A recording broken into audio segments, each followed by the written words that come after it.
नमस्कार दोस्तों, मैं मिथिलेश कुमार इतिहास दर्पण के इस YouTube चैनल पे आप लोगों का हार्दिक स्वागत करता हूं। पिछले वीडियो में हम लोगों ने प्रागैतिहासिक काल के बारे में पढ़ा था। आज हम लोग सिंधु घाटी सभ्यता के बारे में चर्चा करेंगे। अगर आपको ये वीडियो पसंद आए तो इसे लाइक और सब्सक्राइब करें। सिंधु घाटी सभ्यता यह आर्द्र ऐतिहासिक काल का सभ्यता है। इसके आज हम लोग पढ़ेंगे इसके खोज, कालक्रम, नामांकन, इसके उद्भव और इसके विस्तार के बारे में। उसके आगे हम लोग इसके विशेषता और इसके विभिन्न स्थलों के बारे में अगले वीडियो में हम लोग चर्चा करेंगे। तो हम लोग आते हैं सबसे पहले इसके खोज के इतिहास पे। तो इसमें सबसे पहले देखते हैं 1826 ईस्वी में अंग्रेज अधिकारी चार्ल्स मेसन के द्वारा पाकिस्तान क्षेत्र का दौरा किया गया था और उन्होंने उस क्षेत्र में कुछ इस सभ्यता के बारे में कुछ इन्हें जानकारी प्राप्त हुआ, जिसका व्याख्या उन्होंने अपने पत्रिका नरेटिव ऑफ जर्नी में किया था। उसके बाद अगले में देखते हैं 1856 ईस्वी में बर्टन बंधु जॉन बर्टन और विलियम बर्टन, इनके द्वारा 1856 ईस्वी में इस क्षेत्र का दौरा किया गया। इसमें कराची से लाहौर रेलवे लाइन बिछाया जा रहा था इनके काल में। तो उस समय जब खुदाई किया गया तो वहां पे पकी हुई ईंट का प्रमाण मिला, जिसका उपयोग उन्होंने पटरी बिछाने में किया था। अब उसके आगे आते हैं 1875 में कनिंघम, जिन्हें हम भारतीय पुरातत्व विभाग का पितामह के नाम से जानते हैं। इन्होंने पहली बार इस क्षेत्र के बारे में शोध किया, लेकिन इनके शोध के क्रम में इन्हें आंशिक सफलता मिली और यह कुछ दिनों के लिए गौण हो गया। लेकिन उसके बाद फिर हम देखते हैं 1921 में तत्कालिक पुरातत्व विभाग के निदेशक जॉन मार्शल, इनके नेतृत्व में दयाराम साहनी और राखलदास बनर्जी पुरातत्ववेत्ता ने दयाराम साहनी ने हड़प्पा और राखलदास बनर्जी ने मोहनजोदड़ो की खोज 1921 और 1922 में किया। इस तरह से हम देखते हैं कि सिंधु घाटी सभ्यता का खोज का ये इतिहास हुआ। अब हम आगे देखते हैं इसके कालक्रम के बारे में चर्चा करेंगे। इसका अगर हम देखते हैं कालक्रम, तो ये इसका कालक्रम 3250 बीसी से 2750 बीसी मतलब बिफोर क्राइस्ट, ईस्वी पूर्व। और अगर हम कार्बन 14 पद्धति के अनुसार देखते हैं तो इसका काल 2300 से 1750 बीसी है। यहाँ पे एक चीज नोट करने का है कि कार्बन 14 पद्धति की खोज मार्टिन कैमेन एंड सैम रूवेन नामक व्यक्ति ने किया था। ये कोलंबिया यूनिवर्सिटी में।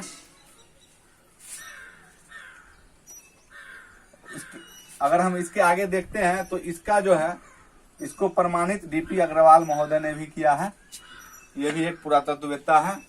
तो इस तरह से हम देखते हैं सर्वाधिक मान्य जो है इसका कालक्रम 2300 से 1750 बीसी है। इस काल को हम लोग आर्द्र ऐतिहासिक काल में रखते हैं। आर्द्र ऐतिहासिक काल जो पिछले वीडियो में हम लोगों ने पढ़ा था, आर्द्र ऐतिहासिक काल मतलब इस काल का जो भी प्रमाण है वो साक्ष्य तो उपलब्ध है, पुरातात्विक साक्ष्य उपलब्ध है।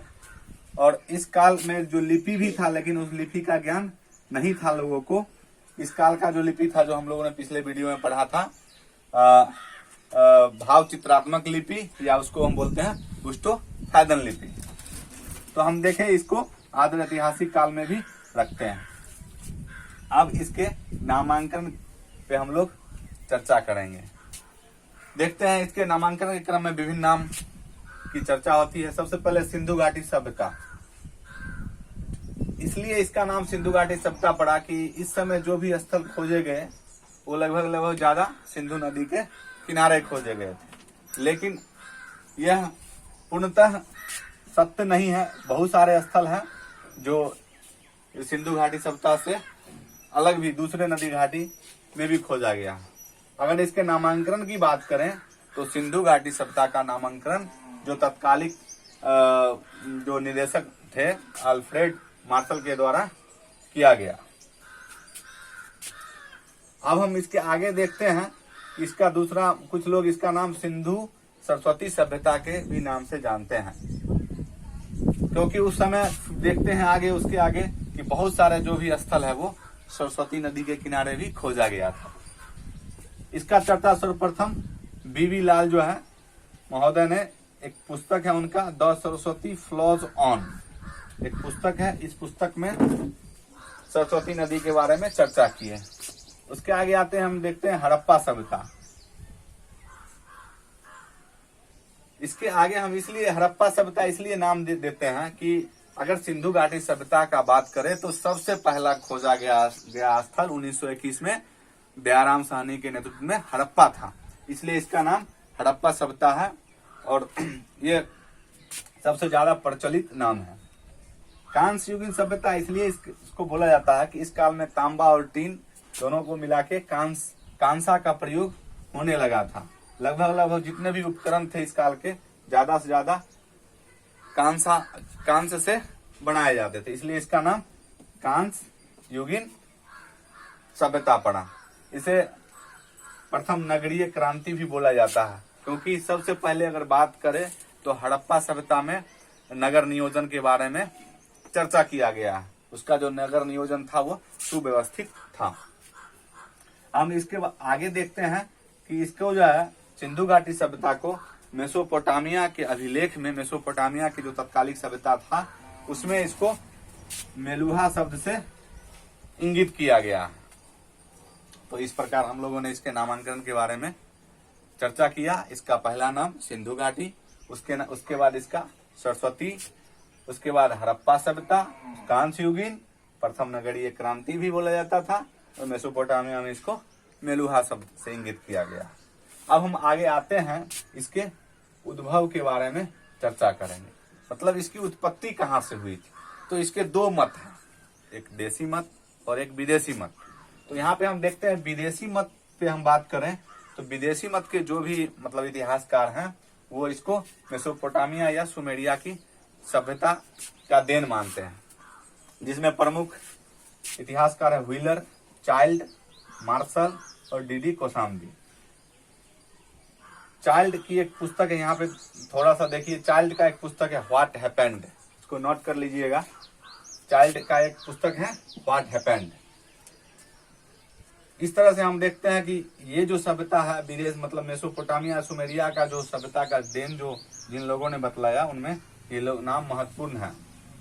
अगर हम देखते हैं देसी मत के बारे में बात करें तो देसी मत के लोग जो बोलते हैं कि ये द्रविड़ आर्ट जो है इनका देन है, उनके कारण ये सभ्यता का विकास हुआ। इसी क्रम में हम देखते हैं कि एक सोथी संस्कृति का भी वर्णन होता है जो राजस्थान के बीकानेर जगह पे यह विकसित हुआ था। कुछ लोग जो है सोथी संस्कृति का भी देन मानते हैं।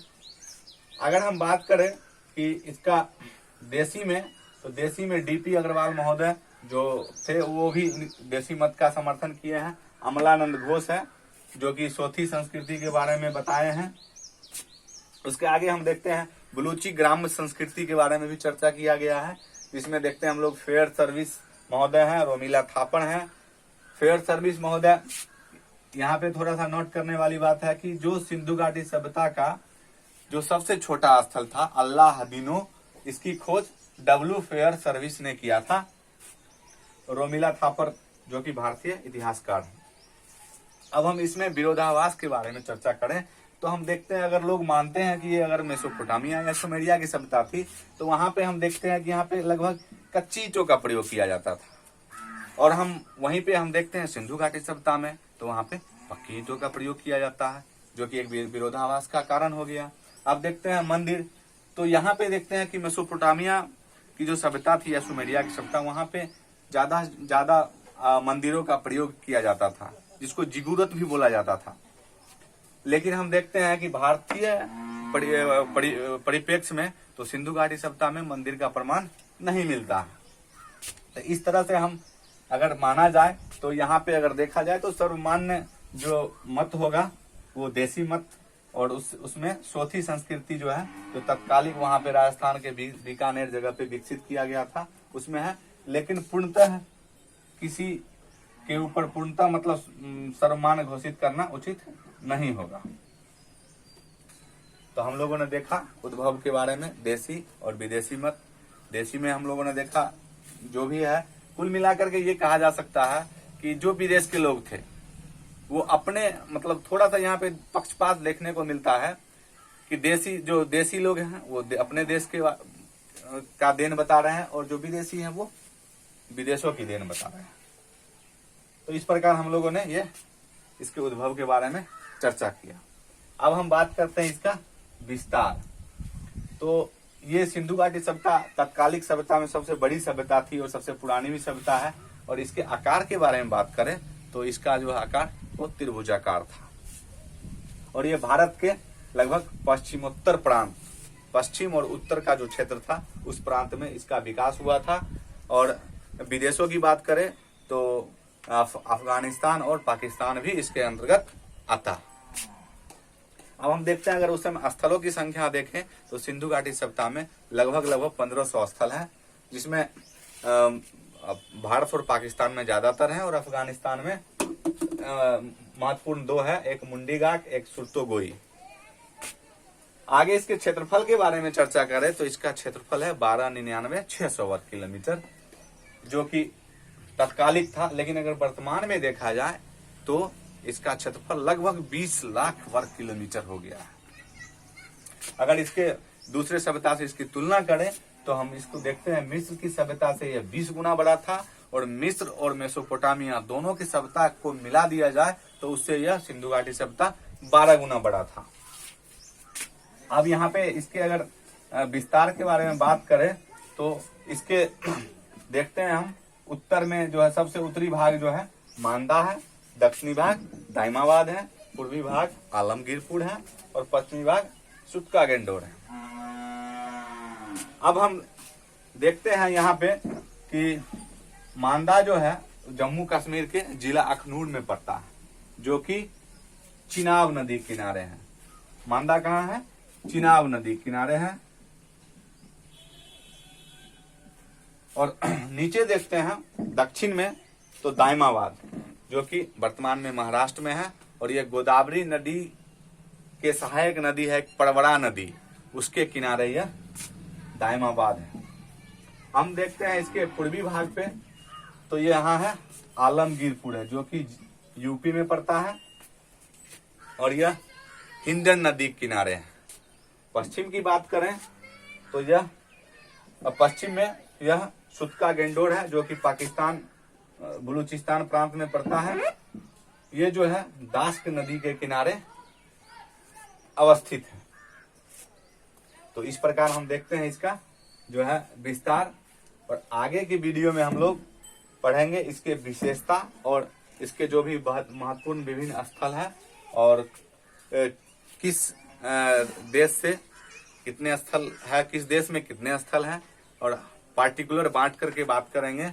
इंडिया में कितना है, पाकिस्तान में कितना है, और अफगानिस्तान में कितना है। फिर इंडिया में भी हम देखेंगे, हम लोग उसका प्रांत डिवाइड करेंगे, और इस प्रांत में कितना है, इस प्रांत में कितना है, ये हम लोग आगे के वीडियो में चर्चा करेंगे। दोस्तों, मैं उम्मीद करता हूं कि ये वीडियो आपको अच्छी लगी होगी। अगर आपको अच्छी लगी है तो इसे लाइक और सब्सक्राइब करें, ताकि आगे का जो भी मेरा वीडियो होगा, जो कि विशेषता और स्थल के बारे में जिस पे हम लोग चर्चा करेंगे, उसके बारे में रहेगा। तब तक के लिए धन्यवाद। जय हिंद, जय भारत।